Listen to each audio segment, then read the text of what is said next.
ಇನ್ನು JDSನಲ್ಲಿ ಅಭ್ಯರ್ಥಿಗಳು ಇನ್ನೂ ಕೂಡ ಫೈನಲ್ ಆಗಿಲ್ಲ. JDSಗೆ 3 ಕ್ಷೇತ್ರಗಳಿದೆ, ಆ ಪೈಕಿ 2 ಕ್ಷೇತ್ರ ಮಂಡ್ಯ ಹಾಗೂ ಕೋಲಾರಕ್ಕೆ ಅಭ್ಯರ್ಥಿ ಆಯ್ಕೆ ಕಗ್ಗಂಟಾಗಿದೆ. 2 ಕ್ಷೇತ್ರಗಳ ಅಭ್ಯರ್ಥಿ ಆಯ್ಕೆ ಕುರಿತಾಗಿ ಇವತ್ತು ಸಭೆ ಇದೆ. HD ದೇವೇಗೌಡರು ಕುಮಾರಸ್ವಾಮಿ ಅವರ ನೇತೃತ್ವದಲ್ಲಿ ಇವತ್ತು JDS ಸಭೆ ನಡೆಸಲಾಗ್ತಾ ಇದೆ. ಮಂಡ್ಯದಲ್ಲಿ HD ಕುಮಾರಸ್ವಾಮಿ ಅಥವಾ ನಿಖಿಲ್ ಕುಮಾರಸ್ವಾಮಿ ಸ್ಪರ್ಧೆ ಮಾಡಬೇಕು ಅಂತ ಸ್ಥಳೀಯ ಮುಖಂಡರು ಕಾರ್ಯಕರ್ತರು ಒತ್ತಾಯಿಸಿದ್ದಾರೆ. ಮೊನ್ನೆಯಷ್ಟೇ ಮಂಡ್ಯದಲ್ಲಿ ನಡೆದ ಪೂರ್ವ ಸಿದ್ಧತಾ ಸಭೆಯಲ್ಲಿ ನಾಯಕರು ಈ ರೀತಿಯಾದಂತಹ ಅಭಿಪ್ರಾಯವನ್ನು ವ್ಯಕ್ತಪಡಿಸಿರೋದು.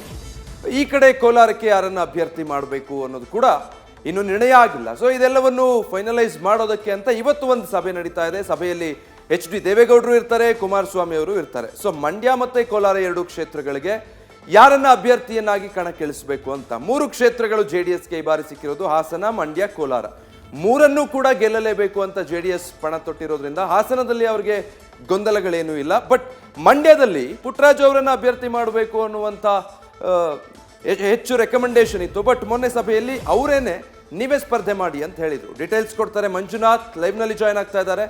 ಸೊ ಮಂಜುನಾಥ್, JDS 3 ಕ್ಷೇತ್ರಗಳ ಪೈಕಿ 2 ಕ್ಷೇತ್ರಗಳಿಗೆ ಇನ್ನೂ ಅಭ್ಯರ್ಥಿ ಆಯ್ಕೆ ಕಗ್ಗಂಟಾಗಿರೋದು.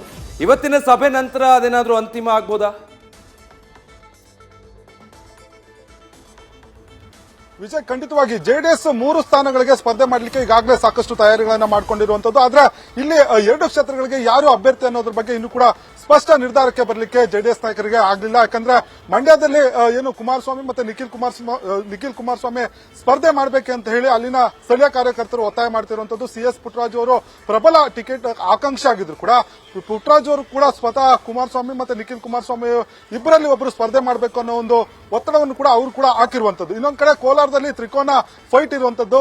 ಪ್ರಮುಖವಾಗಿ ಏನು ಬಂಗಾರಪೇಟೆಯ ಮಾಜಿ ಅಂದ್ರೆ ಪರಾಜಿತ ಅಭ್ಯರ್ಥಿ ಆಗಿರುವಂತಹ ಮಲ್ಲೇಶ್ ಬಾಬು, ಜೊತೆಗೆ ಹಾಲಿ ಶಾಸಕರಾಗಿರುವಂತಹ ಸಮೃದ್ಧಿ ಮಂಜುನಾಥ್, ಜೊತೆಗೆ ನಿಸರ್ಗ ನಾರಾಯಣ ಸ್ವಾಮಿ ಮಾಜಿ ಶಾಸಕರು, ಈ ಮೂವರಲ್ಲೂ ಕೂಡ ಒಂದು ಪೈಪೋಟಿ ನಡೀತಾ ಇದೆ. ಅಲ್ಲಿನ ಸ್ಥಳೀಯ ನಾಯಕರ ಪ್ರಕಾರ ಸದ್ಯಕ್ಕೆ ಹಾಲಿ ಏನು ಸ್ಥಳೀಯರಾಗಿರುವಂತಹ ಮಲ್ಲೇಶ್ ಬಾಬು ಅವರಿಗೆ ಟಿಕೆಟ್ ಅನ್ನು ಕೊಡಬೇಕು ಅನ್ನೋ ಒಂದು ಒತ್ತಡವನ್ನು ಕೂಡ ಕುಮಾರಸ್ವಾಮಿ ಮೇಲೆ ಹಾಕಿರುವಂತದ್ದು. ಹೀಗಾಗಿ ಇವತ್ತು ಒಂದು ಸಭೆಯನ್ನು ಕೂಡ ನಡೆಸಿ ಮಾಜಿ ಮುಖ್ಯಮಂತ್ರಿ HD ಕುಮಾರಸ್ವಾಮಿ ಅವರು, ದೇವೇಗೌಡರು ಜೊತೆಗೆ GT ದೇವೇಗೌಡರು ಸೇರಿದಂತೆ ಚುನಾವಣಾ ಉಸ್ತುವಾರಿಗಳನ್ನು ಕೂಡ ಈ ಒಂದು ಸಭೆಗೆ ಆಹ್ವಾನವನ್ನ ಕೊಡಲಾಗಿದೆ. ಈ ಒಂದು ಸಭೆಯಲ್ಲಿ ಪ್ರಮುಖವಾಗಿ ಯಾರನ್ನ ಅಭ್ಯರ್ಥಿ ಮಾಡಿದ್ರೆ ಸೂಕ್ತ ಅನ್ನೋದ್ರ ಬಗ್ಗೆ ಕೋಲಾರ ಕ್ಷೇತ್ರಕ್ಕೆ ಸಂಬಂಧಪಟ್ಟಂತೆ ಇವತ್ತು ಅಂತಿಮ ಒಂದು ನಿರ್ಣಯ ತೆಗೆದುಕೊಳ್ಳುವ ಸಾಧ್ಯತೆ ಇರುವಂತದ್ದು.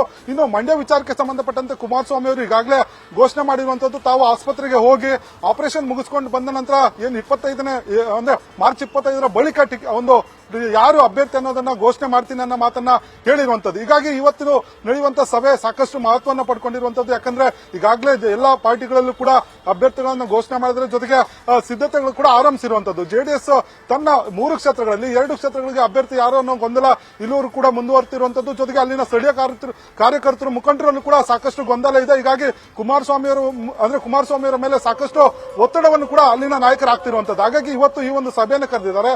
ಬಹುತೇಕ ಇವತ್ತು ಕೋಲಾರದ ಅಭ್ಯರ್ಥಿ ಯಾರು ಅನ್ನೋದ್ರ ಬಗ್ಗೆ ಸ್ಪಷ್ಟ ಸಂದೇಶವನ್ನ ಕುಮಾರಸ್ವಾಮಿ ಅವರು ನೀಡುವ ಸಾಧ್ಯತೆ ಇರುವಂತದ್ದು. ಮಂಡ್ಯ ವಿಚಾರಕ್ಕೆ ಸಂಬಂಧಪಟ್ಟ ಇನ್ನು 2-3 ದಿನಗಳ ಕಾಲ ಕಾಯಬೇಕಾದ ಒಂದು ಸನ್ನಿವೇಶ ಕೂಡ JDS ನಲ್ಲಿ ಇರುವಂತದ್ದು. Vijay, thank you Manjunath. So ಇವತ್ತಿನ ಸಭೆ ಆದ್ಮೇಲೆ ನೋಡಬೇಕು ಈ 2 ಕ್ಷೇತ್ರಗಳಿಗೆ ಅಭ್ಯರ್ಥಿಯನ್ನ ಫೈನಲ್ ಮಾಡ್ತಾರಾ ಅಥವಾ ಗೊಂದಲ ಇನ್ನೂ ಕೂಡ ಮುಂದುವರಿಯುತ್ತಾ ಅಂತ. ಮಂಡ್ಯದಲ್ಲಿ ಕುಮಾರಸ್ವಾಮಿ ಅಥವಾ ಅವರ ಪುತ್ರ ನಿಖಿಲ್ ಕುಮಾರಸ್ವಾಮಿನೇ ಸ್ಪರ್ಧೆ ಮಾಡಬೇಕು ಅಂತ ಅಲ್ಲಿನ ನಾಯಕರು ಮತ್ತೆ ಕಾರ್ಯಕರ್ತರು ಒತ್ತಾಯಿಸ್ತಾ ಇದ್ದಾರೆ. ಏನ್ ಮಾಡಬೇಕು ಅನ್ನೋದು ನೋಡಬೇಕು. ಇನ್ನು ಕೋಲಾರದ ವಿಚಾರ ಕೂಡ. ನ್ಯೂಸ್ ಫಸ್ಟ್, ನಿರ್ಭೀತಿಯಿಂದ ನಿಮ್ಮ ಪರವಾಗಿ.